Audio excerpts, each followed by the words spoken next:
creating a little brain for yourself, all right? It would be showing up on the inside of your skull like this. So this is the brain stem that's going to do a lot of stuff all over our whole body, right? And the survival brain lands right down here, like where your wrist is connecting to your hand. The limbic brain, or the emotional brain, will be represented by the palm of the hand. Your thumb gets to show up as your amygdala, or your smoke detector. Reconnect for Resilience curriculum starts off teaching about the brain and body, how we're wired for survival, but first and foremost, how we're wired, neurobiologically wired for connection.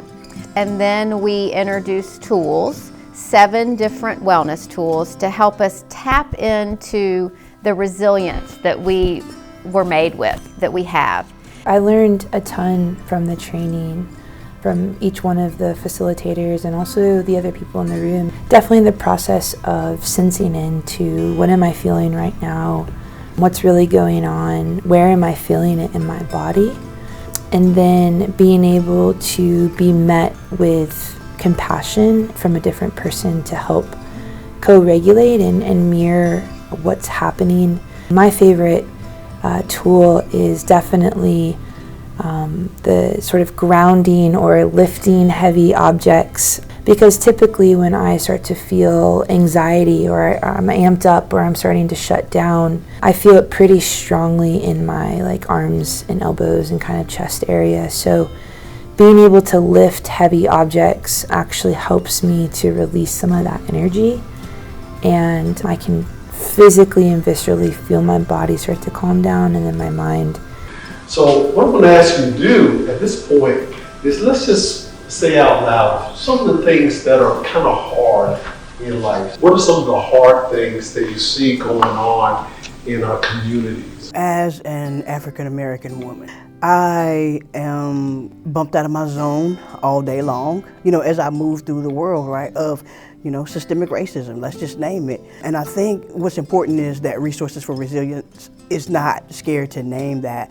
Looking into historical trauma and traumas of oppression, how those show up in different bodies, particularly bodies of color, and then me and my white body, what it shows up for me, but it's allowed this compassion. We can heal. We can move forward together, but it's got to be in a place of connect and through compassion.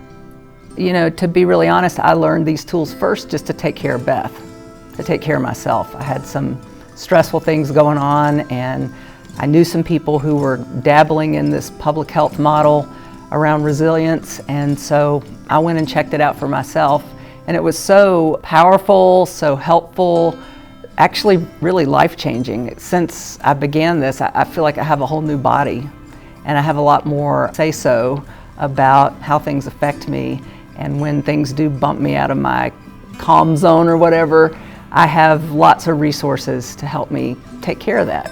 So for every emotion, there's a physical manifestation or a physical sensation that's happening in your body. And if you pay attention to that, you can use the tools that we teach to manage your threat and response system.